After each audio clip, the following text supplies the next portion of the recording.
তো আঙ্কেল, যেহেতু আপনি বাংলাদেশের একজন সচেতন নাগরিক এবং বাংলাদেশের একজন সাহসী মানুষ, সেই ক্ষেত্রে এই বিষয়টি আপনার কাছ থেকে জানতে চাচ্ছি যে আমাদের বাংলাদেশে একটি নির্বাচন হতে চলেছে। তো শোনা যাচ্ছে এই নির্বাচনে প্রচুর পরিমাণ কালো টাকার ছড়াছড়ি চলছে। তো আপনি আপনার মূল্যবান ভোটটি কত টাকায় বিক্রি করতে চাচ্ছেন? 1 টাকাও লয় বাবা, 1 টাকাও লয়, বিনা টাকায় নেবো ভোট। বিনা টাকায় ভোট দিবেন? এখন পর্যন্ত কি আপনাকে কেউ অফার করে নাই? কারো একটা চাও খাইনি। চাও খান নাই?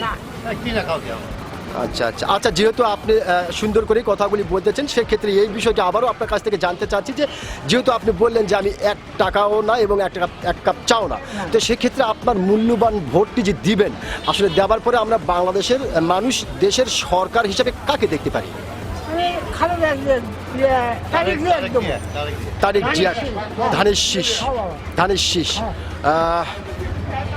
অসংখ্য ধন্যবাদ আপনাকে যে আপনি আসলে আপনার মূল্যবান ভোটটি টাকার কাছে বিক্রি না করে আপনি আপনার মূল্যবান ভোটটি মূল্যবান জায়গায় দিবেন। আপনি কিন্তু আপনার সাহসিকতার পরিচয় দিয়েছেন, যার কারণে কিন্তু আপনার নাম শোনার পরে আমি কিন্তু বলেছিলাম যে আপনি সত্যিকারের একজন সাহসী মানুষ। অসংখ্য ধন্যবাদ আপনাকে।